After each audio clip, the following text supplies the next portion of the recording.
I'm on a quest to find music and art. Supporting local talent is the place I start. Yeah, this is our culture, the place to be. Games, books, arts and crafts and jewelry. This the guardians of the geekery.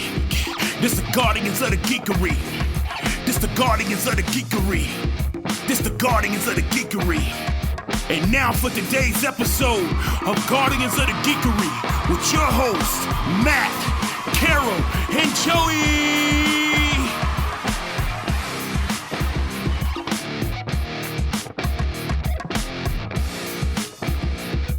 All right, Guardians of the Geekery back again with another Geekery Market edition. Please get thee to the Geekery on Saturday, November 15th, 10 a.m. to 4 p.m. Where? At that beautiful Cabarrus Arena and Event Center. We can't wait to see you there. Check us out on geekerymarket.com if amongst other social channels too, but that's our website. And speaking of websites, let's see, Jennifer, you're a first timer here with us, aren't you, to the Geekery Market? Yeah, I am. Very excited. Oh, that's amazing. I just wanted to give you a shout out.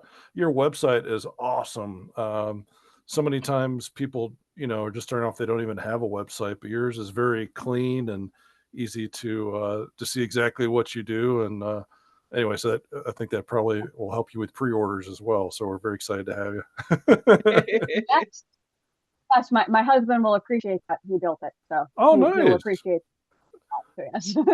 Well, the family and friends are the best way to do stuff. And how did you come up with the name NC Pixie Creations? Where did that come from? I'm guessing NC is North Carolina. Is that correct? Or so we've been now in a North Carolina transplant for 15 years. And so we love it down here. Would never move back. But one of the things is that I wanted people to know that I am local, that I do live here. The Pixie part comes from one of my graduate school classmates, called me Little Pixie because I am 5'2" and a $105, so I'm very petite and tiny. So he called me Pixie. And so since then, Tinkerbell, Pixies, fairies, all of that happens to be around my office. You really can't see right now, but they're all over them. So nice. My apologies. My cat Persephone is being very vocal right now. So she's I gave her treats and now she's thanking me for them. So that's very nice of her. Yeah. Yes. For those of you who are listening to the audio and not watching the YouTube version, you're missing out on Persephone adoringly looking at Carol like, please give me more. So so let's talk a little bit, Jen, about what NC Pixie Creations is. I see some of it behind you. I am very excited. But share with us a little bit about what you make and how you got started and the whole thing. Sure. So when our son went to college a few years ago, like his senior year in high school and going into college, I really thought about what else I wanted to do besides my 9-to-5 that would fill that creative bug. So I started looking at some of the textile creations that I've adored and loved from afar. And I was like, you know what? YouTube's a wonderful thing. Let me see if I can start crocheting. So I started crocheting, and one thing I've learned about myself is I need projects that have a finite end and are normally within an hour to a day. So anything that takes longer than a day, my brain just doesn't want to process that. So that instant gratification. So I started learning on YouTube through tutorials on how to do amigurumi and how to do crochet plushies. My first, he's special, he's unique, He looks very wonky. But one of the things, just like any other craft or art, the more you do it, the more you find your style, the more you find your rhythm, the more you find what you love to make. And I embraced my geekdom. I play D&D almost every other weekend. I adore Final Fantasy. I like dragons and fairies and mermaids and all of those fantasy creatures. So besides making your standard turtles and cats and other things that people like to see at markets, I really embraced all of the uniqueness that is in fantasy creatures. And so I love making everything from small dragons to big dragons. I have a couple that I'll show you in just a second, but that's what I love to do. So, and I love to say, Jennifer, can you make? Probably. That's, it's like, Jennifer, can you make me a beholder? Yep, done that. Jennifer, can you make me a mind flayer? Sure. So that's what I love to do. Awesome. And I know this is your first time being at our art show, our Geekery Market, but what are some of the other markets where people may have seen you? Sure. So I deal a lot with the local breweries and wineries. I've done a couple shows up in Moxville, but King Canary Brewery, every time they have a market day, I'm there. Lost World Brewing in Cornelius, I am there all the time too. So those are the ones that you'll see me at a lot. I do support Gardens with the Children, the local Harley Davidson club. So I do a lot of their markets. I tend to stay within a 2-hour drive of the Lake Norman area. It's just my comfort zone for now. I may branch out over the next couple of years doing farther away markets, multiple day markets. But right now I like to stay local and where people can easily find me. Yeah, no, I totally understand that for sure. We Carol and I and Wanda, who make up the Merry Mayhem that kind of organize this group, we used to do some events that would be 5 or 6 hours away, and we were just like, and that's done now. It's such a drive. Yeah, it's such a drive. Old, well, and for us, we're not makers. Like, we're promoting the market, we're promoting the podcast. I mean, so people can listen to that anywhere. But what we were starting to find is, like, we're going all this way. We're talking about it to people that aren't necessarily going to come all the way for one day market. Now, listen, if you're listening and you're more than 2 hours away, let me tell you how you make coming to the Geekery Market work. You come in on a Friday night. There's like the Discovery Center, there's the aquarium, there's all sorts of cool things. There's lots of really good breweries. There's Luck Factory Games.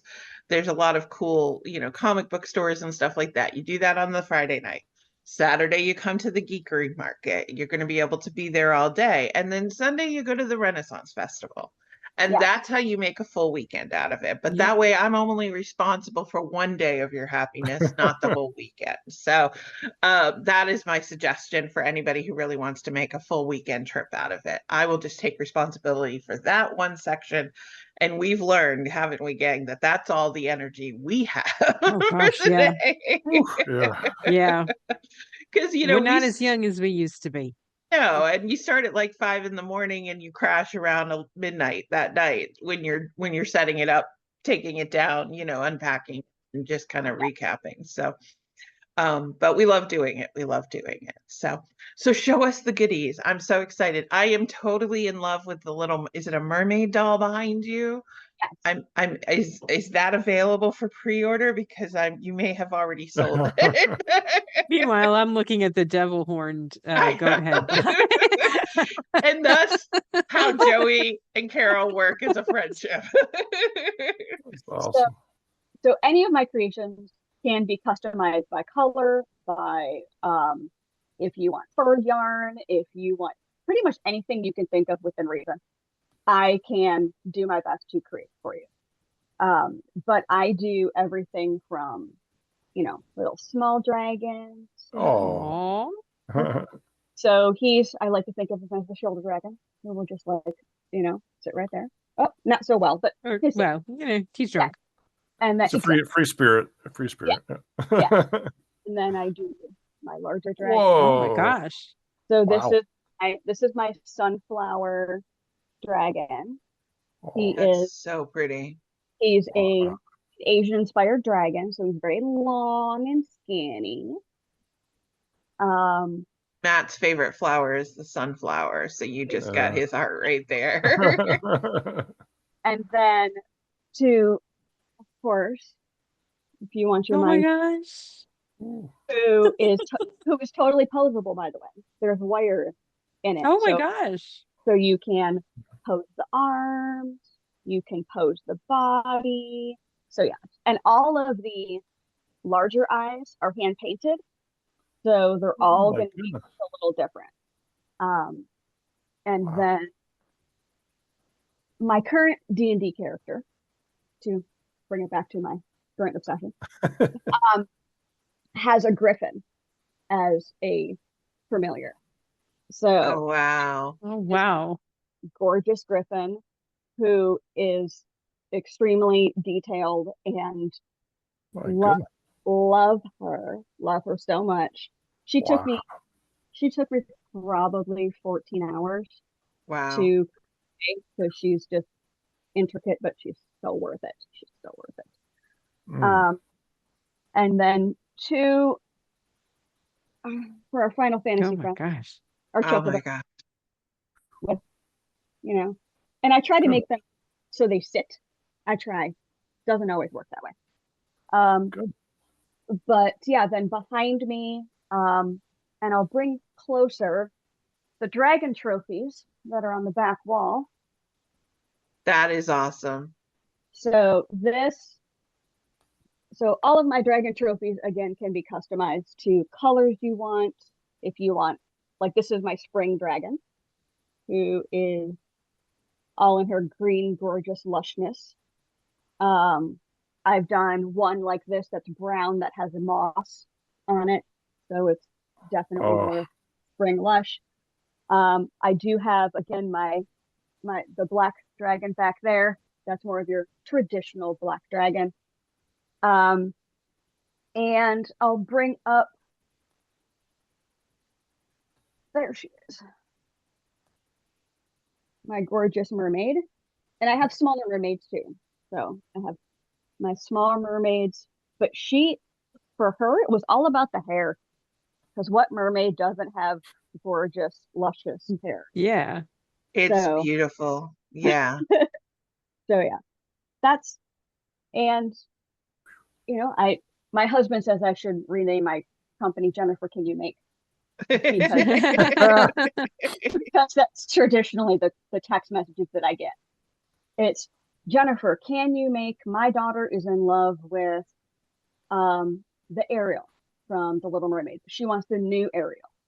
So the darker skin, the auburn braided locks. I'm like, yep, not a problem. So I love trying to figure out what people take their vision and put it into my creations. I do custom cats for people. I do custom dogs for people. People send me their cat pictures. So I make the pattern looks. So that's some of my creations. And my average price point starts at $8 and goes up to $140 currently. So it just really depends upon how much you want to, what size you want to get for the creature. Exactly. It's the size, it's the complexity.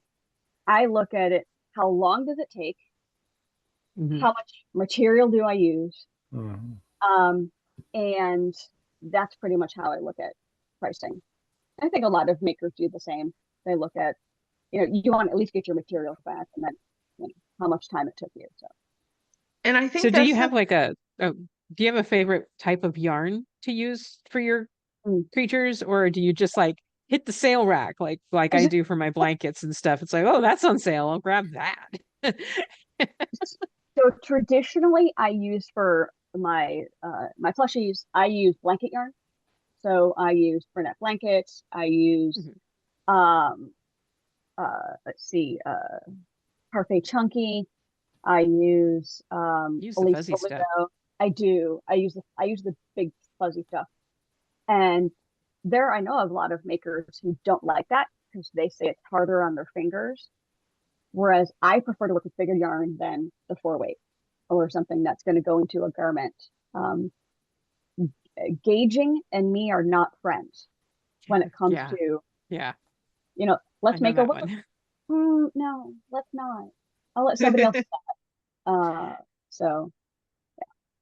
But that's well, definitely my headset's off to you, because I mean I remember doing making a latch hook pillow out of a pattern like Crumble Hulk when I was like 12 years old, and it took probably about 3 weeks to latch it, and it was a square about this big. So that thing I would have had to sold it for $5,000 to make any money probably. But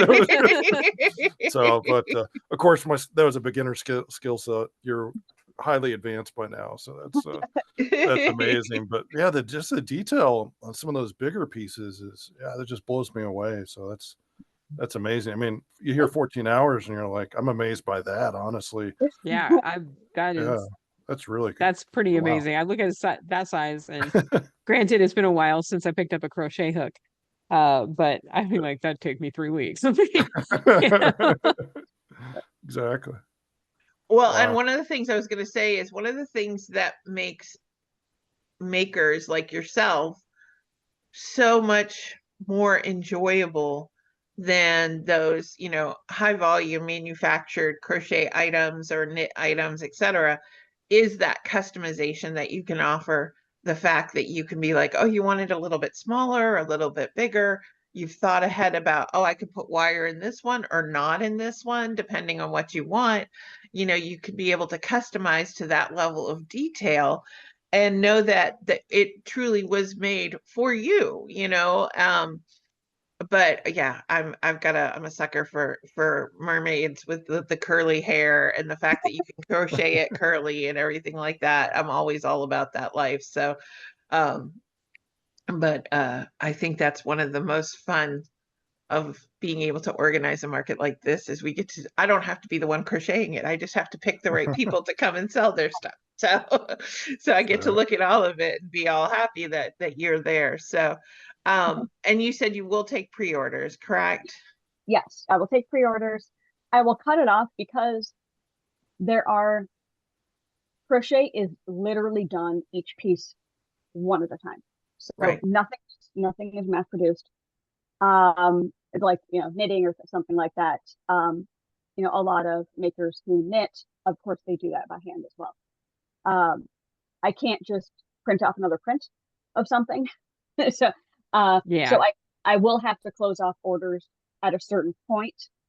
But that'll probably be a couple of weeks before the market, just so I can make sure that I have everybody's done. And that any other market that I do have, that I still have stock for those markets. So I don't want to show up and say, oh, by the way, your piece is going to take another week because, whoops, sorry. I took too many pre-orders. Yeah. I think people do need to realize that when it comes to crochet, you cannot machine produce it. Correct. Knitting, you can have a machine will knit, but there are not machines that crochet. Anytime you see crochet in a department store or anything, that is somebody sitting there and knitting or crocheting that piece. Yes. So it can't be mass produced, and it can't be done by machine. So just keep that in mind when you're looking at all of these crocheters, because it is work, and it's appreciated for the art that it is. Yeah. Because it is definitely art. Absolutely. Yeah, we love what we do. I know what's great about the crochet community, especially in this area, is we all love each other and we all do support each other. Everybody does things a little bit differently. They have their own style, their own technique, and their own fan base. And that's great. And we love to make sure that we support each other and that we appreciate the art that each of us brings into the community. Yeah, I think that's one of the things with us doing the juried stuff is I think we have 3 crocheters, but you guys all have different styles and different things you make. And so even though you see like, oh, there's a crocheter, there's a crocheter, there's a crocheter, but we also have people that are like, well, why don't you accept me? You know, this year crochet's been very popular the past 2 years, and it's like we'll get 10. And Yeah. we're like, we can only take 2 or 3. One that does clothing, one that does kind of what you do, and then there's some that do something, a style that's a little bit different. And it's like, okay, those are the 3 we can take, because we do want that to be unique for everyone and the Mhm. experience to be unique. But this is why pre-orders are important, because if you've seen something on here today and you're like, I want that, but I want X, you have to go in, you have to put your pre-order in.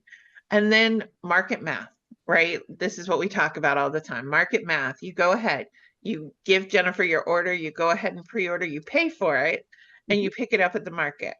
Yes. The day of the market, it's free I- because you've already paid for it. Yeah. Yeah.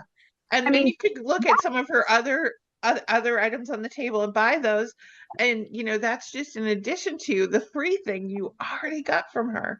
But also it helps her out, because then that allows her to buy the materials and pay for things so that she can come and bring even more fabulousness.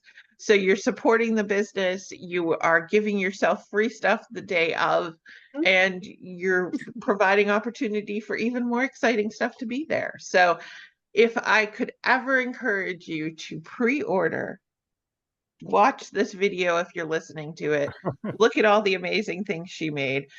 By the way, you have the neatest stash pile of any of our creators so far. Oh yeah. Yeah. That my yarn is not nearly that neat, and this is one of the reasons why. that's camera ready. The rest.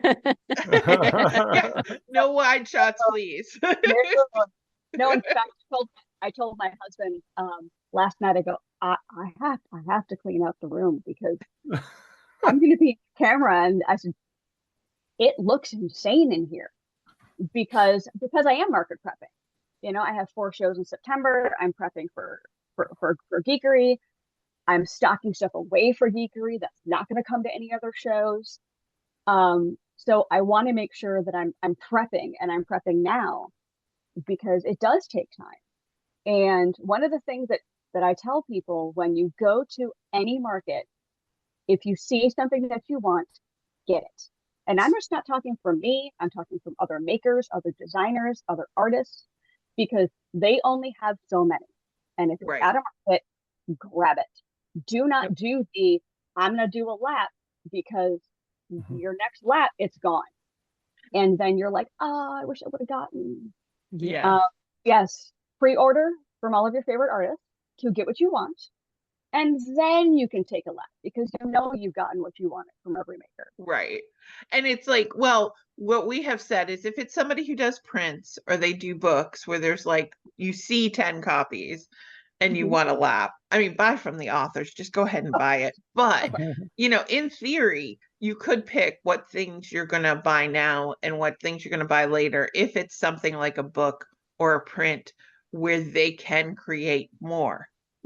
If you see something crocheted or something handmade that is a one-off, one of a kind, yeah, buy it, because it's not going to be there again. And you will be the only one who has it, you know, for a while. So that's the joy of getting it right then. My stepmom came to an event with me, and she's like, what is this convention stuff that you do?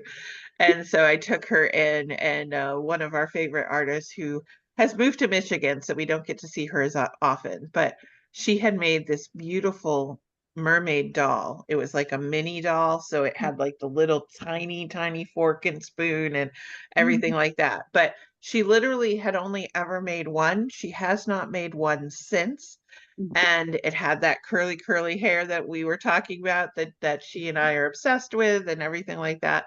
And she looked at it and she's like, oh, I want to look around some more. And then we ended up leaving the show for the day. And then she messaged me frantically. She's like, I haven't stopped talking about that mermaid. I really need that mermaid. And fortunately, the show was going on for one more day, and I was going back. But I tried to message Mary first thing in the morning and say, "Hey, if she's still there, please take it off the table." And but the Wi-Fi in the hotel was bad, and she didn't get the message and everything. And thank goodness I got it. But literally, as I got it, somebody walked up behind and said, "Oh, is that for sale?" And I said, "No, it is not. It is mine." Not anymore. But yeah, she's like, "I will never do that again." She's like, Yeah. "Next time, just remind me of this moment," because she was so concerned that she wasn't going to get it, and she almost didn't. If I hadn't arrived when I did, there was somebody else that already had made a beeline to that table to grab it. So don't put yourself through that. Just go ahead. Yes. Well, listen, Jennifer, it was so great to have you on. We are so excited to have you. Welcome to the Geekery Market family. We're so Indeed. glad to have you be part of this. Where can people go to and see your stuff? What's your best website or online presence for them to check you out at? Sure. So you can definitely check out my website at ncpixiecreations.com. Also my Instagram, the same ncpixiecreations. And then you can either message me through either of those if you have any questions or want to do a custom order or a quote for something that you want. If you do not see it and you're like, "Jennifer, can you make?" I'll tell you if I can or I can't. It just needs to be a corner of your website. Jennifer, can you make? Yes, and I have been asked for some weird things. I was asked to make an angry uterus for somebody. I was like, Okay. "You want me to make a what? Did I hear you say uterus?" And she said, "Yes," because she was having a hysterectomy and wanted to have a stuffed uterus. I said, "Sure. Yep." Yeah, I can do. do that. So yes, it is literally what can you think of and can I help you? I was asked for a 3-foot otter the other day. So that, an otter the size of a toddler. So yes, I can make that happen too. That's amazing. That's amazing. Well, check her out. Yes. Make sure you get your pre-order in and join us on Saturday, November 15th, 10 a.m. to 4 p.m. at Cabarrus Arena and Events Center. Jennifer, thank you. We'll see you Thank soon. you so much. Excited. Thank you. Here, you want to say goodbye? Say goodbye, Persephone. Bye. That was an episode of Guardians of the Geekery. Thank you for listening. Check us out at guardiansofthegeekery.com and stay tuned for more content.